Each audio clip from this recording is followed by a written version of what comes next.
Why the fuck would you do this? Because 2 hours ago, I was a proud Smashing Pumpkins fan. And I still am. But god damn it if I don't hate the fucking singer of that band. Welcome to episode 36 of the Hipsters United podcast. My name is Chris, and joining me this week are Jason. Hello. Jill. And Andrew. The big news this week was, of course, the Pumpkins corporate machine at work again, but first the rest of the news from the past 2 weeks. Soon after recording our last podcast, the first single from James Iha's new supergroup Tinted Windows was released on RollingStone.com. And as we expected, James is unfortunately relegated to background vocals. And in case you've forgotten what it sounds like, here's a clip from the song.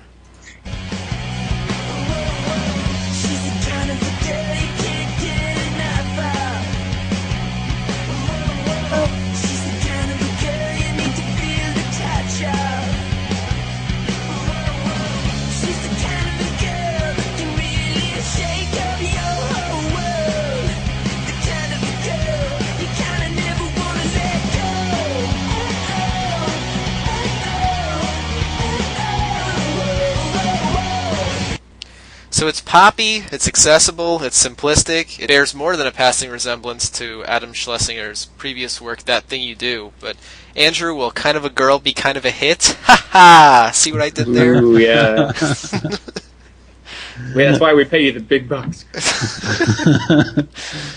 Yeah, well, I think there's a decent chance that it'll make an impression. I think it's a real strong power pop song, and I think the sort of the uniqueness of the band to begin with will kind of get people to sort of maybe pay attention to them, other than if it had been just some four guys out of nowhere who put out the same song. So I think there's a good chance they'll make some noise with this album. And I think presumably the rest of the album will sound similar. If not, No, I think the rest of the album is going to be 8-minute long guitar solos. Dour prog. Is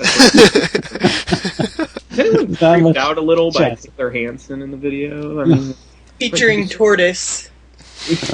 Taylor Hanson, he seemed even older than I would have thought he would be. Did anyone else have this impression? I don't know. It seemed very inappropriate. I don't know why to have him singing this song. It's just disturbing in some way. My girlfriend actually thought it was kind of a weird juxtaposition of him next to Bunny in that picture, because the aforementioned drummer is quite old in comparison to Mr. Hanson. Like he could be his grandfather? Yeah. Creepy uncle. Also, I would like to say that I'm not really hearing the James Iha voice in the backing vocals. I see him singing the backing vocal in their live incarnation, but I'm not hearing James in the backing vocal. No, you're right. I think he actually is playing the guitars. I will say that much. Maybe when they do it live, there will be more of a James presence there. He'll definitely be rapping, right, and telling jokes on stage. He'll be doing the introductions, I'm sure. Yeah, that's true. He'll introduce from Tulsa, and boy, our arms tired. Hanson still has a reasonably large following, I think, and most of the comments that I've read on different websites about the song were from people professing to be Hanson fans, so I think that's probably going to be the primary audience. And, the sound's also kind of similar to Fountains of Wayne, so I could see fans of both the bands getting into the tints, as Taylor called them. But Pumpkins and Cheap Trick fans, probably not so much. But I could see this being successful with the younger set. It's not unenjoyable to listen to. I think it's enjoyable to listen to. I think I defended it in the comments of hipstersunited.com by saying that if it came across my Pandora, I would click the thumbs up button, because it's kind of the song that I kind of can't get enough of. No, I think it's poppy and catchy and everything good. More bubblegum pop. It should be. There's nothing wrong with it. I say more power to them trying to pull tweens away from the other artists that sound a lot like that. Right. Well, and I think it's also, I think the varied influences of the members of the band, maybe Hanson not, I mean, I think Hanson probably has some interesting influences, but I think ultimately the influence of the rest of the band having on their new fans is going to be positive. I mean, these guys are like rooted in rock history to a large extent. I mean, it's Cheap Trick, it's Smashing Pumpkins, like they have sort of either, you know, hard rock or grunge roots, or rooted in former punk bands and like punk movements. Like, hey, if it's going to expose them to other stuff. Yeah, that's what I was going to say. I mean, like if you know, the scene I'm about to paint will probably happen no more than 100 times in actual reality, but you know, some kid's mom will get him the CD or get her the CD. Hey, this is a lot like Miley Cyrus. I think you like it, you know. And the kid will be like, "Who are these other guys?" You know. And oh my gosh! Suddenly they'll be listening to Hello Kitty Cat. You know. Like, wow, what have I been doing with my life? You guys jest, but come on, it's true. I totally agree with Jason. Totally. Speaking as someone, I mean, I'll confess to having gone through a ska and punk phase back in the olden days. What was wrong? And that like, even though I was listening to like third wave shit back then, it exposed me to a lot of really cool old stuff that I wouldn't have otherwise been exposed to. So thumbs up to Tinted Windows. I think it's interesting that there was so much said about whether James would be coming back to the Smashing Pumpkins, and people kind of painted this picture of, you know, James being left out in the cold and wanting to come back, and Billy not letting him come back. But I really think this is the kind of music that James wants to make. Yeah. And I don't think he would be happy making the kind of music that the Pumpkins are making. I don't think Billy would be happy making the kind of music that the Tinted Windows are making. I mean, I've said it before, I'm going to reiterate it just because we're on the topic that you just brought up. I think people have forever been really rude and really dismissive and insulting of James. And I don't mean, when I say that, I don't mean the Pumpkins fans who are like, Billy does all this stuff. I mean the people who are like, acting like James Iha's entire life is the Smashing Pumpkins, that he'd come back to him in a second, and it's mean old Billy Corgan who's bossing James around and controls his life. I mean, and these are actually the people who I think tend to be supporters of James, you know, and I think they're just very rude, and they you know, they act like the guy doesn't have free will, and he doesn't have like things he wants to do and another life and all this stuff, you know. I mean, the guy did Smashing Pumpkins for however many years, like over 10, 12, something, you know. I mean, if he wants to have another life now, have another phase of his career, work with some different people, bum around New York City, you know, like, hello, why shouldn't he do that? You know, I just think it's totally agreed. Yep. Anyway. Well, the Gish box set that I was so excited about last year has likely been shelved permanently, but there is still some hope for hearing the forgotten songs of the past. SmashingPumpkins.com announced this past week that the band has hired Frank Quinto to be the band's archivist. Not much information was given on SP.com about what specifically the role entails, and we tried to get Frank to come on the podcast to explain his new duties to no avail, but based on comments from Paul on Hipsters United, it sounds like Frank will be cataloging the material that's available, and hopefully adding to our collective knowledge either on the SPFC or on SmashingPumpkin.com's approximation of the SPFC, and also exploring some avenues for release to the fans of the music eventually. Jill, does this sound accurate? And what sort of timetable do you think we're looking at? Oh gosh, I have no idea. Come on, you're on the staff. Dish us up some inside material. We haven't heard anything beyond just that quick announcement, and I wonder what prompted the announcement too. I would imagine that first and foremost he's got to organize what is even in the quote-unquote vault, if there does need to be organization done. I mean, I kind of doubt this is going to be Frank's full-time job. I don't know. It is supposed to be. It is supposed to be. It is a full-time job. Yeah. Well, I don't necessarily know what that's going to entail or what the timetable is, but, you know, I don't have any inside information, so... It's disappointing. Can I make a prediction? Sure. Nothing comes of it. There you go. Be shocking. It wouldn't be the first time. I really hope that because it's kind of been announced and it is a full-time position that something does come of it. I mean, it's definitely the right direction, It's good that someone's been put in charge of it full time rather than us relying on Billy to kind of get in the mood to revisit his past, because that definitely never would have happened. At least this way there's some promise of something happening. You know, if I had to make a prediction, I would probably predict that the band goes via a subscription method where they have some sort of like portal that you log into and have access to this type of stuff for download. That would make the most sense to me, at least initially, because I think that they want to monetize their old catalog somehow.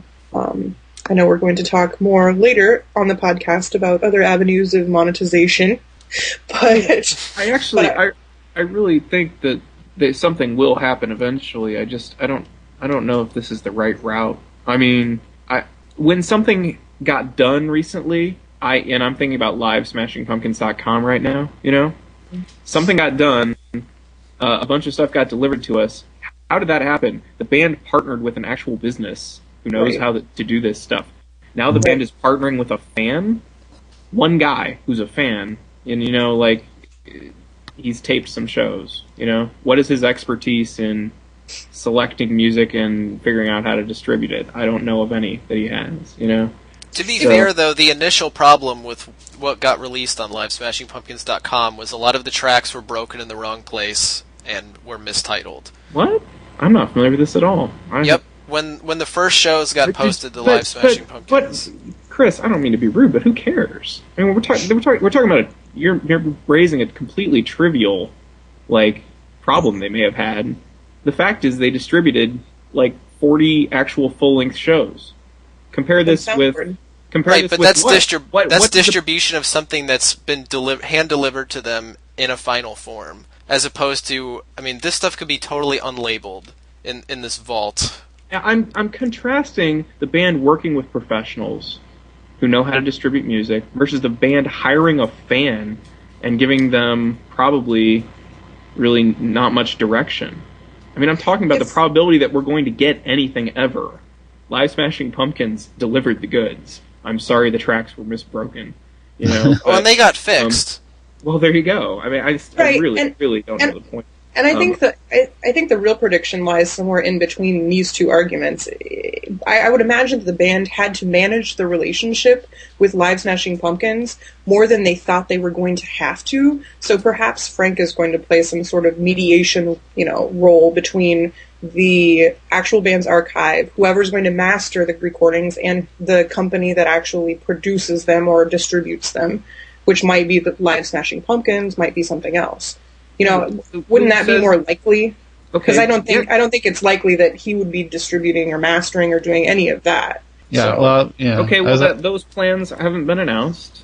May never be announced. I mean, all we have right now is a fan is the archivist. That's why I'm so skeptical that this will amount to jack. True. That's the whole point. And there's the old question of Frank sits down for a week and goes through the vault, and does he have carte blanche to do anything he wants, or does he have to go to Billy and say, okay, I want to show this, and this, and this. Is that okay with you, Billy? Or is what are the rules that Frank is going to be, no matter what the sort of website or distribution method they're going to have for Frank to output his work that he archives? I have an idea. There's also the question of how about these cell phone calls to friends? Billy, is it okay if I play this over the phone for some of my friends? I mean, that'll be a one way to get the music out. Well, they were asking for suggestions, so you could suggest that. There you go. There you go. It's kind of like real audio, if you think back in the day. Similar quality. Streaming, you can't record. Well, it's you want to have high hopes for a project like this, and no, surely you don't. You don't. Why though? Because then you get mad and you get bitter, and guess who takes the blame? Billy Corgan, because he's like the original sin master. Everything that is wrong with the world is his fault. They haven't promised anything specific, though. So get your hopes up, Jill. No specific promises. Let's hope for the moon, and then when we don't, let's blame Billy Corgan. Right, but the other half of the sentence that I was going to say was, you want to have high hopes, but I just wonder what the reality of the situation is going to be, because Andrew brings up a really good point. If they're actually unearthing old archived recordings from early days in the Smashing Pumpkins, what happens to the licensing agreements? Because I would not imagine that, Darcy and James had signed any sort of agreement that perhaps new members of the band have to monetize the catalog. I would wonder if old recordings getting released actually mean new revenue streams for the old members of the band. Like, I would imagine there are a lot of additional legal issues that they haven't necessarily worked all the way through yet. But we don't know those answers. So. I'm hoping we at least get some knowledge out of this, even if nothing ever gets released. Although, if Frank is getting paid in order to do this, presumably the band is expecting something to get released that they can make money off of, and they can't really make any money off of set lists getting posted to spfc.org. It's true. If they take the set lists and put them on smashingpumpkins.com and then put some advertisements in the margin, they can make some money that way. It's true, too. They've already got ads on the homepage, though. I don't know if that kind of thing really brings in enough revenue to warrant hiring staff. They have ads on the homepage? They have links to buy if all goes wrong. No. Ads for their own products. Yeah. Well, okay, big deal. I think that's the minimum any website would ever have, as long as you have your own product. Sorry, I thought you meant they were trying to sell the Hyundai Genesis Coupe or something. No, not yet. Okay. Just you wait. I'll do that Monday when this day before this podcast comes out. Well, there was another bit of news on SmashingPumpkins.com this week. Billy Corgan posted an open apology to the official message board, although it's not really clear what he's apologizing for. And he also touched a bit on the U.S. economic situation. So, Jill, hit us with some inside knowledge again. What do you think prompted this? Do you think it has any relation to anything else going on with the band right now, or was this just kind of he wanted to say something and that's what he said? Well, I think that on the comments at hipstersununited.com, people were speculating that this was a preemptive apology for the visa stunt as well as all of these other legal proceedings regarding the upcoming congressional hearing and what's that other thing they're doing? Yeah, the other my mind is escaping the official term. The other Irving Azoff-led initiative this week to monetize the old singles of... No, wait, I'm getting them confused. Whatever. I really don't know what has prompted him to comment preemptively, because I don't know specifically what he would have been apologizing for, if not preemptively. So, I don't have any inside information about this. You know what it reminds me of? There was a story... toward the end of the original band period, right? Leading up to, while they were working on Machine or something, Billy told some story that he once got down on his knees before James and was like, whatever I've done, I'm sorry, please forgive me so we can move on or whatever, Like, the guy, just, if people are mad at him, he has no idea why, and they should accept his apology for whatever it is without him knowing what it is and without anyone telling him what it is, even though they do tell him over and over what they're upset about. He just doesn't agree that they should be upset about those things, which is fine, but, this sort of blanket apology for nothing. Like Chris said, the post just doesn't make any sense. I want to be forgiven. What are we talking about? What are we apologizing for? It's just silly. I think it's silly. Well, and it's so out of context that you just have to wonder what specifically is going on that we don't even know about, that he's feeling guilt about. I really don't know. It came out, didn't it come out? It came out at the very same time as the Live Nation merger news, right? Do you want me to read it, just for the heck of it? Sure. All right, great. I won't do it dramatically, I'll just... Okay, this is Billy. Since it's a new year, let's try something new. Let's try to forgive each other, support each other, be kind in our words and deeds, and get out of judging each other. The world around us right now is very complicated. I, for one, am very confused by much of the information I come across. I'm concerned about so many losing their jobs, homes, and peaceful lives under an increasingly curious set of circumstances. There are, however, new opportunities to be had, even in the worst of times. We are all affected by the changes that are going on a global scale. The politics of egoism and cultural divides mean very little if you can't support your family or help those in need, even if you want to help. It is a test for us now to find how to heal each other. I believe very strongly in the power of prayer to effect change and welcome in forgiveness. I don't mind asking publicly for your forgiveness. If I have offended you somewhere along the way, out of my own ignorance or fear, please forgive me. It would be part of my own healing to be forgiven. I can honestly say that if I have ever wanted to do anything in this life, it has been to heal others through my work. I have failed many times to shine some light in this world, but I can still try and try again. B.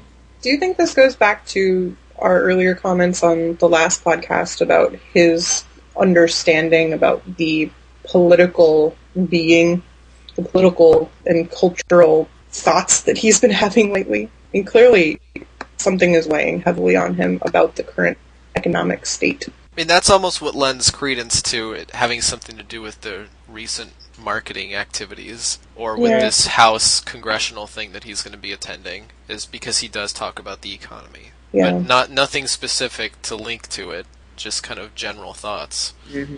I mean, it's out of context in light of specific things going on in the band's world right now, but I don't know. Yeah, but he specifically refers to the past. You know, it's, if I have offended you somewhere along the way, right? Sounds like one of those apologies people have to say if they say a bad word in an interview somewhere. That's right. I'm not sorry I did it, but I'm sorry if it offended you. Yeah. I don't see anything wrong with it, but you know. Yeah, and those apologies are always taken so well. They always go over so well. The non-apology apology. Exactly. People keep trying them, though. It's just another interesting chapter in the Billy relationship with his fans. Yes. I mean, this also came out not too long after the clip from the Chris Isaak show came out where Billy talked about his relationship with the fans. So he maybe watched that again and felt guilty at what he was saying, claiming that the fans hated him. In terms of the timing, I mean, if he had been reading if he reads what is going on the web and is like pretty up on it on a day-to-day basis, that was the event that seemed to spur this. You know what I mean? Mm-hmm. If he was paying attention, that was what would have spurred it, I think. Is him, getting all that negative publicity from Stereo Gum and whoever else about saying that some of his fans don't really like, well, he didn't say some, but he said, our fans don't like us, right?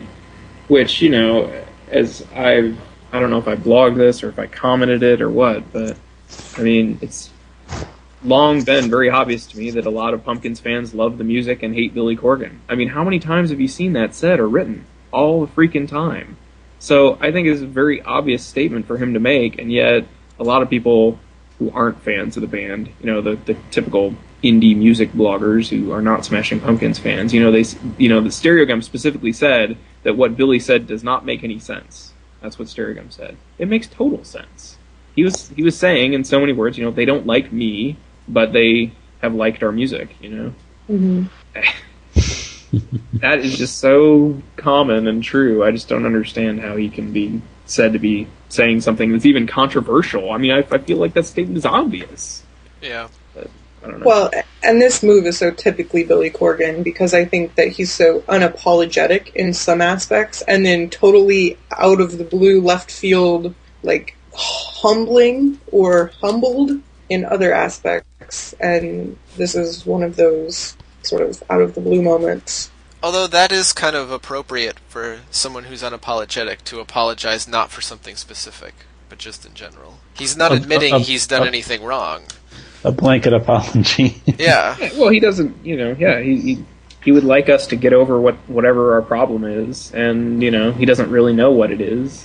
That's for us to know. And he's just hoping that, we can move on and be friends or whatever. Everybody just needs to make a YouTube video and let it all out. Everybody will be okay. It's time to yell dumb shit on YouTube. Or wherever. Well, finally in the big news this week, you may have heard strains of Today playing while Morgan Freeman talked about all the great things you can do with a Visa card. And I'll go ahead and play the ad in its entirety here. Oh my gosh. All right. A fresh start. A chance to go in a whole new direction. Will you walk out the door and go left instead of right? Will you do something you've always wanted to? And will you keep going no matter what life throws your way? Well, Let's go. More people go with Visa. So besides the usual cries of sellout... Right, free advertising for Visa on the Hipsters United podcast. Another 5 listeners. No, I'm kidding. Well, fans also quickly picked up on the fact that in 2004, Billy talked specifically about receiving 7-figure offers from advertisers for the use of Today and one other song, and how he turned them down because of what the song represented to him still. So now, of course, the cries of hypocrite have joined the cries of sellout, and we heard in the podcast intro at least one fan was so upset as to find it necessary to unleash a disjointed diatribe on YouTube about it. And I don't know, I almost didn't want to talk about this ad during the podcast just because we've talked so much about the band and advertising lately, but at Hipsters United we got upwards of, I think we were at 89 comments when the podcast started, about that Visa spot. I don't know, personally I'm not bothered at all by the ad. I guess I'm one of those people for whom Today has lost any deep personal meaning after 16 years of hearing it repeatedly. Sheeple! You're a sheeple! What? What did he say? What do you say? He's a sheeple. You know, like a sheep and a person? Sheeple? Never mind. Chris is? Yes. Well, why? What? He's a lemming falling off the cliff, you know, just succumbing to the good vibrations from the Visa ad. I'm turning left when I should be turning right. Oh gosh. Well, one thing that does kind of bother me though is some of the fans' reaction, or I don't know about fans, some of the people on the internet's reaction to this. I've seen comments saying things like, you know, hasn't Billy made enough money off the song? As if at some point it stops being his song anymore and no longer he'd be compensated for it. Now it's just the world's song that they can do whatever they want with it, which in any other industry would be, of course, patently ridiculous. You don't ever hear anybody saying, hasn't Apple made enough money off the iPod? Can't they just give them out for free now and invent something new to sell? It seems like only in the artistic world must the artists continue to prove their worthiness, and somehow it's better to be living in a one-room apartment than a nice house. I even saw one comment decrying Billy not for licensing Today in an ad, but specifically in an ad for a credit card company, because credit and the debt associated with credit is what's ruining America right now. I don't know, I'm not an economist here, I won't... No, I'm rolling my eyes. Trust me. You're saying the right thing. Okay, I won't get into the necessities of credit, but what the hell? Andrew, has the ad ruined your life, as it seems to have ruined the lives of YouTube commenters everywhere? Has the world stopped spinning on its axis? Do we all need to listen to Tinted Windows to lighten up? If Soma comes out, you know, in a perfume ad, then the world might stop spinning. Well, no, because I'm pretty much the same way as you. I mean, I think there are moments in time when, if I'm in the right mood, and I put on Siamese Dream, I sort of hear it fresh for the first time again, and it still gives me that same sort of shiver that it did back in 1993 when I first heard it. But most of the time, when I hear the songs, they're kind of there's no special feeling that I feel. So when I hear Today on TV or Tonight, you know, accompanying a commercial for the World Series like they did a couple of years ago, it's not putting part of my childhood or some precious memories that I have. But clearly, there's something wrong with you then. Obviously, I'm obviously not normal. If you if you judge it by the weight of the comments that we received on the blog. Well, and furthermore, it's not only the people in the know about the Smashing Pumpkins, because I have personally received probably half a dozen emails from people in my family, like older people in my family. My mom sent me a message earlier this week.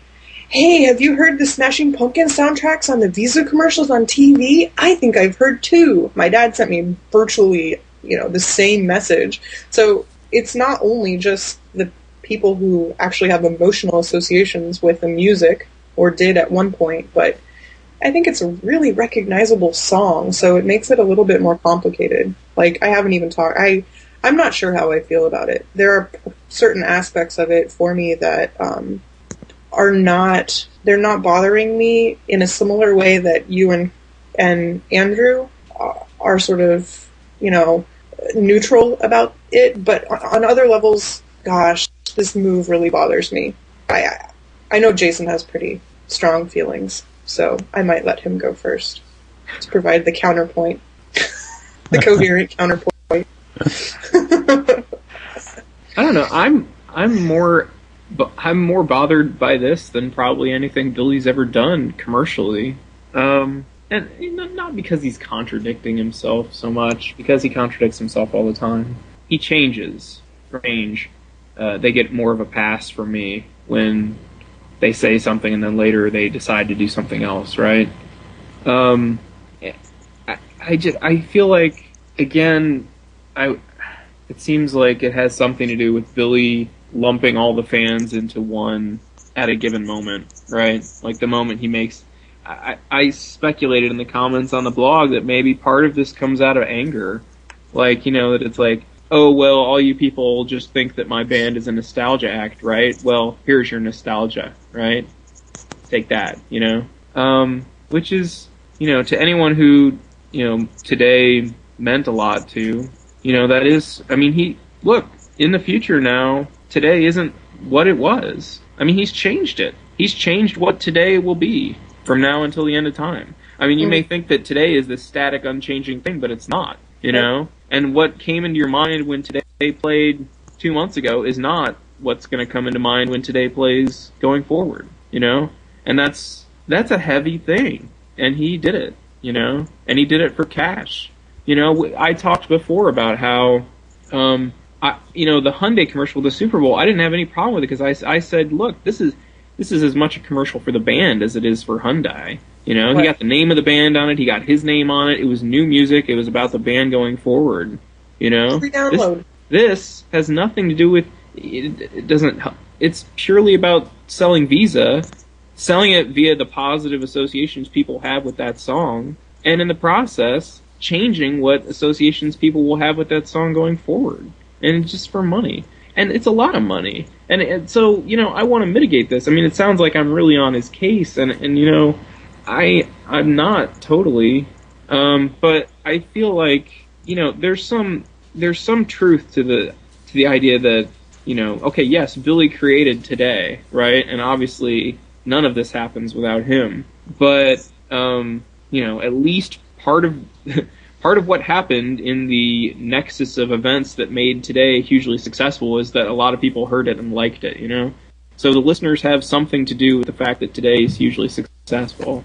And, that's what Visa wanted to buy, Visa wanted to buy that recognition among people. They literally wanted to buy the fact that when people put on Siamese Dream, then now they're going to think of Visa. That's what Visa got for its money, Yeah. They got a little moment in your brain every time track 3 from Siamese Dream comes on. That's what they bought. They turned Siamese Dream into partial advertising for them. And, that's pretty heavy. That's a huge change from anything Billy's ever done, I think. It's like the Who selling out to CSI. Here's the thing. It's terrible. I don't think it's terrible necessarily. Terrible is such a strong word. I don't think it's unforgivable and this and that. I think Chris has good reasons for feeling the way he does. I'm just saying this is different. This is different from what Billy's done before, and it deserves to be pointed out how it's different. So that's all. I think one thing that you kind of touched on is that there's going to be a lot of people who are probably younger people who will be exposed to the Smashing Pumpkins through that ad and will not really know anything about the band but forever associate them with Visa, kind of like I forever associate that song with CSI, the Who's song. There's going to be some people now that, not us obviously, we've been Pumpkins fans for a while, but some younger people will see the ad on TV and they may hear the song again some other time and say, oh, that's the Visa song. Just like if I ever heard that Who song anywhere else, I'd think, oh, that's the song from CSI. But I don't know, I just don't have that emotional reaction that a lot of people seem to be having. Well, I also think there's a certain element of this move that makes me feel like they're just kind of throwing it to the wind. Billy and Jimmy both in interviews have talked about moving forward if they're going to be playing old music, and if they do, under what circumstances, or what under what circumstances are they not going to be playing it? my feeling is that going forward, post 20th anniversary, they may not be playing any of this old material. So they may just be capitalizing on it by saying, listen, this is in another era, and times are tough, and we're trying to make money how we can, and this is what we're going to do in order to do that. Like, it feels like they've just thrown it to the dogs, you know? They've thrown the track to the dogs. Yeah. I think most of how I feel about the song, I'm a little conflicted about how I feel about the song being used because, you know, I wrote this long article for SmashingPumpkins.com about selling out, about, you know, the free download of FOL and all of the advantages of partnering with Hyundai to do kind of cross-promotion of the Smashing Pumpkins before a huge audience.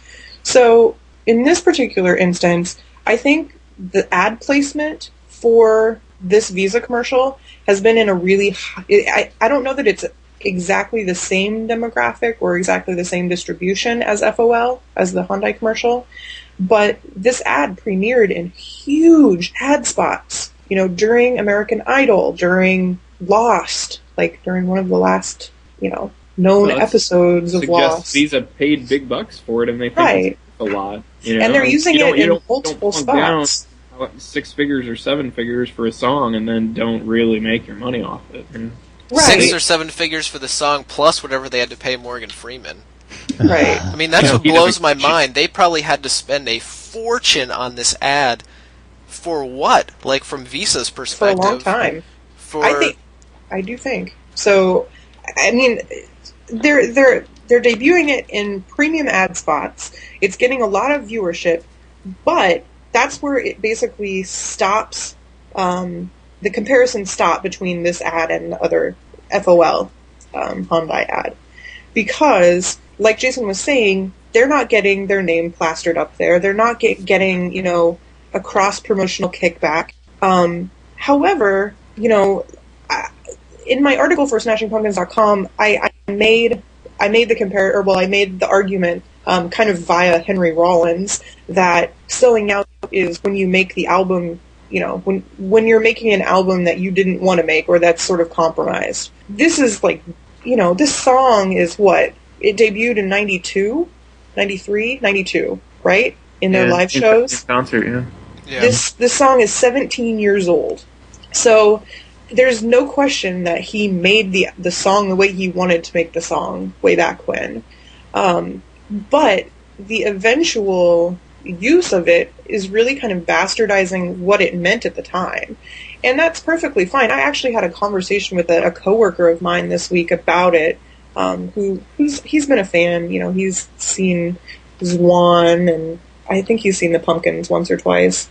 And I was telling him that Today is a song about suicide. He had no idea. Even casual fans don't know the connotations of the song. So that's another sort of like throwing it to the dogs moment there, because you're trying to like make these good associations with this song that's feel good. Well, joke's on you, dude. But the problem with that is, and I was going to make this point if I got to speak again, and clearly since I've cut you off, I do get to speak again. That the problem with this is that Billy has always vastly overestimated how much attention people are paying to his music. Consistently, he does this. Like, he thinks people understand. So I actually think it's kind of funny, and I think some people have made this comment in different places on the web, you know, that, oh, it's kind of amusing that Today is about suicide, and here it is being promoted, you know, as this happy song to promote Visa. You're absolutely right, Jill. Most people who've ever heard Today have no idea what it's about, right? But I don't see Billy as, like, doing this in a way that is, like, pointing that out and making it funny and ironic and in itself being some sort of, like, artistic statement, like, joke's on all you. Because he doesn't think that way. He thinks everyone gets it. He's always thought everyone gets it. He's always thought everyone is paying total attention and, you know, like, they understand every aspect of every song that he's ever done, you know? Right. So I just don't see that. It doesn't mean that that's not all true and valid, that people don't get it. It's just it, and so I'm trying to add to your point and just saying, I just don't, it's not a deliberate thing by Billy. You know, it's not like this is an art stunt to reveal how the mass of people don't get him. I don't see him being able to pull that off or having that intent. Right. Well, and what's further sort of complicated the situation, I think, is how not only has the music media picked this up as a sort of a topical talking point, it's also been people beyond the music media. I mean, Huffington Post picked this up.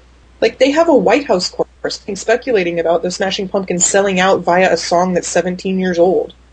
Is it, like, would it be them selling out if they were no longer, reformed? You know what it tells me is that some distance actually gives you a little perspective. Because you know what? The fans, the actual Pumpkins fans like you and me and a lot of our commenters, this ad annoys us way more than the Super Bowl ad did, right? And it annoys us way more than the 7 Shades of Zeitgeist did.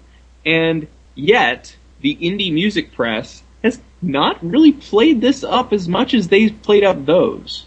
Pitchfork has not covered this story, Idolater has not covered this story. And they both pitched a fit over the Super Bowl ad, and Pitchfork, could not stop talking about the 7 versions of Zeitgeist thing for like a year, True. And they still bring it up, exactly.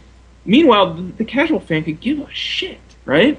But about those things. But like this ad pisses off actual Pumpkins fans. In significant numbers. Not all of us, but many of us are at least annoyed by this, or think, or at least would be willing to say this was about money. You know what I mean? Yeah, definitely. Like, I'm not bothered by it, but I also won't defend it the way that I defended FOL. Yeah, the Hyundai ad was largely about promoting the band and a new song, I think. This is about cash, and you have to at least, I think Pumpkins fans will actually, that's what at least could irk them about this, And so Pumpkins fans are mad, the Pitchforks of the world are clueless, and people with a little distance, like Huffington Post, see it obviously for what it is, that this is by far the closest of anything they've ever done to anything you would call a sell-out move.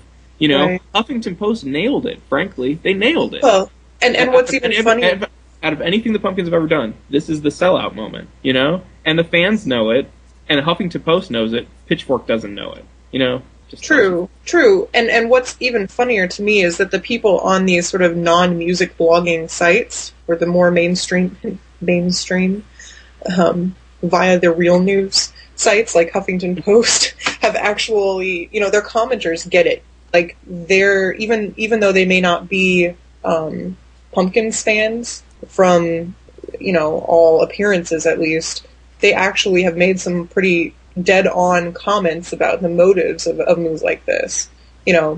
I think I read on there that a couple of people had said selling out is a non-subject. People have got to eat. They've got to, expose their audiences to new songs and new markets and so forth. And, this is why I'm so conflicted about the move, is because maybe it doesn't have all the benefits, all of the apparent benefits of the Hyundai commercial. But yeah, if this commercial is going to get huge airplay, isn't it going to expose the Pumpkins to, millions of new potential fans? I mean, there's a reason that song became so popular. Yeah, I mean, it seems weird to us, but how many years did you say, Ben? 17? That's like at least half a generation, There are people who are going to hear that and like, wow, that sounds pretty cool. Who's that? And have no idea, and that seems weird to us, but it's true.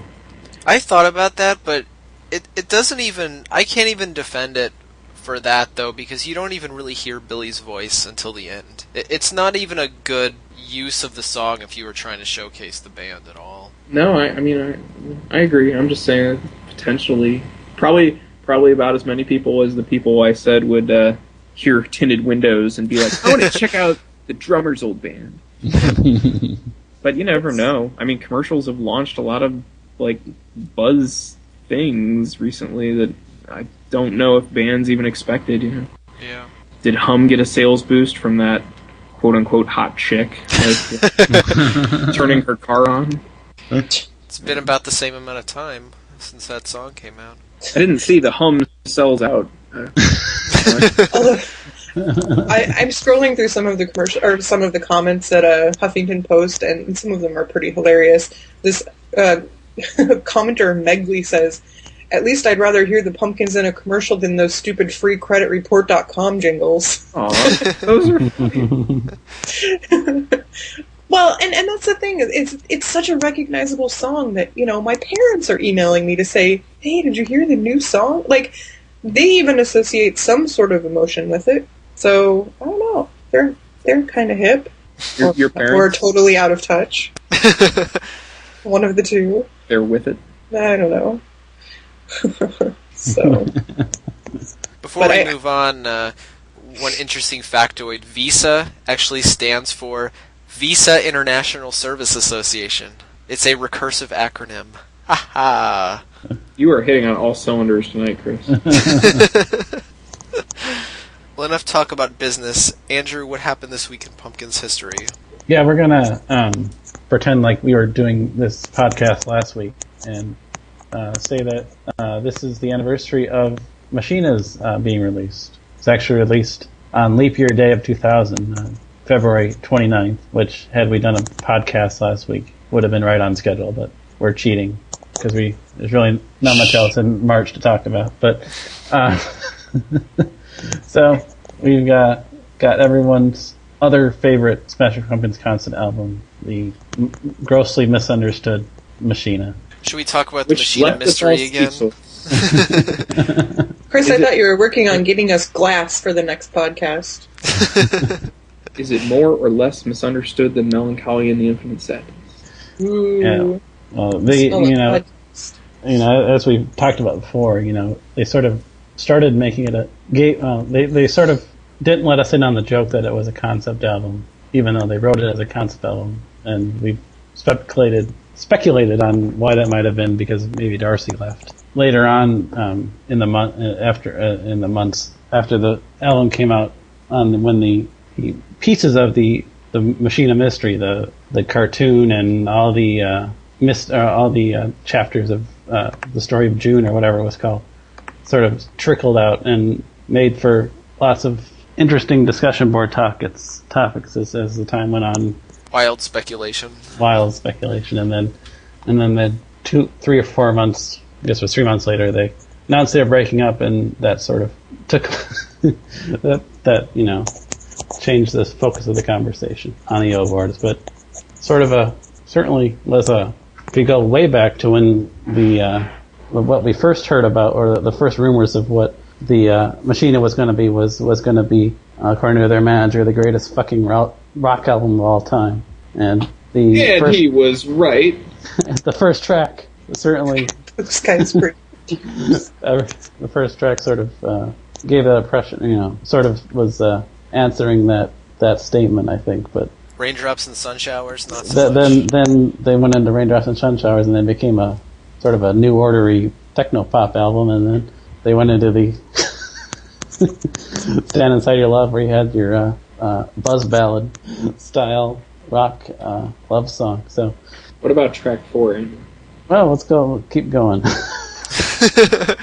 We want to go through that? I don't think so. But yeah, unfortunately, I think the album is always going to be compared in fans' minds to the Arising tour, and so many of the songs underwent such big changes in style during the album recording and production process. So, for some people, Machina won't be about the immediate impact of the Everlasting Gaze, the sonic perfection of Stand Inside Your Love, the craziness of Raindrops and Sun Showers. But will instead always be about the songs that were left off, such as Dross and Kashgar Star. Do you really think that are you really gonna prepared to stand by that statement? Yep, I still read. The majority of fans are going to... I didn't say majority, I said some. And I still read people saying how Blue Skies Bring Tears was better during the Arising tour, the Imploding Voice was better as Virex. So... How many people collectively do you think have even heard those Arising tour bootlegs? Seriously. Jill, those people don't matter. In the Pumpkins online community, I would say probably all of them. Whatever. Joking. No, I know what you're saying. Yeah. Dude, Machine was totally weak compared to those Arising tour oh my God, I know. bootlegs. Yeah, especially that one from Denver that's totally unlistenable. That new song Virex is really cool once you get This may past end the up being our total, like... last podcast. Chris is going to not come back. And since he runs it, that's going to be a problem. Oh. So did you guys prefer then Blue Skies Bring Tears from the album? I actually preferred the Arising version. I prefer the album version. I prefer the Arising version. I prefer the Asheville version. Oh. Snap! If I could. Oh. Oh my lord. I totally preferred that song to any of what's on Machina. Oh my gosh. Followed by My Dahlia. I don't even know what you're talking about. That sounds awesome, though. I can't really say anything bad about Machina, though, because it brought us This Time, which is a fantastic song, which was not played at the Arising tour, so I have nothing to compare it against. It is in its most perfect form. Full disclosure for our listeners, Chris believes This Time is better than Today. I enjoy it more than Today. Probably even more so now. This Time's never been in an ad for Visa. My prediction: Glass and the Ghost Children is sold to MasterCard for their next set of advertisements. How many ads would there have to be? Where all the negativity comes from. This is all. White Silver paid us. The credit crisis is not our fault. It's a series of 10 ads, and it still only gets halfway through the song. It doesn't even get halfway through the song. It gets like a third of the way through the song. It doesn't even get to the part that sounds exactly like Porcelino of the Vast Oceans. That's only in the Wonderful Arising show. Bootlegs of it. I don't think that really shows up in the album. It shows you how often I listen to it on the album. Yeah, there you go. You're trying to forget the album ever happened. Just that song. Why couldn't I only have the bootlegs? Why do I have to have the bootlegs and the album? Having the album ruins the bootlegs retroactively. It makes them unlistenable. It changes them somehow. Glass and the Ghost Children was a precursor to Set the Controls for the Heart of the Sun. Put that in your pipe. I think that's a fair... It's deep. My reaction to both is similar, so I can't really disagree with you there. Any other Machina tracks we want to mention before wrapping this up? I was trying to think of what my favorite was. And, I think my favorite was Raindrops and Sun Showers. I think was sort of made an impression on me right from the first moment I heard it, and sort of kind of stuck there the whole forever, I guess. So it's a very good song. It's a very good song. I only listen to Machina for the alchemy undertones. Vasily Kavanaugh, FTW. You only listen to it for the booklet. Music was so much better then. Well, thanks for tuning in this week. Remember, if you have any ideas for topics or features, leave us a comment on the show post or use the contact form on hipstersunited.com. And I think we may come back next week if we get any details come out about Billy's visit to Congress this week. It depends, I guess, on how much information we get out of that. So our closing song this week is Today from Toronto on January 3rd, 1996. Back when it was a song about suicide and not about getting going on a brand new day, turning left instead of turning right. Yes. Good night, everybody. Alright, so my voice is a little horsey from all that rock and roll singing. So we need a little help on this one. I think you know the words. I think you know this next song.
Hipsters United podcast is not affiliated with or endorsed by the Smashing Pumpkins, Virgin Records, or Warner Brothers Reprise Records. All opinions offered by panelists or guests of the Hipsters United podcast are their own and do not represent the opinions of the Smashing Pumpkins. All audio during the show is licensed for non-profit use per the terms and conditions on the Live Music Archive at archive.org. Intro music is from the Machina 2 album released for free download on the internet by the Smashing Pumpkins in September of 2000.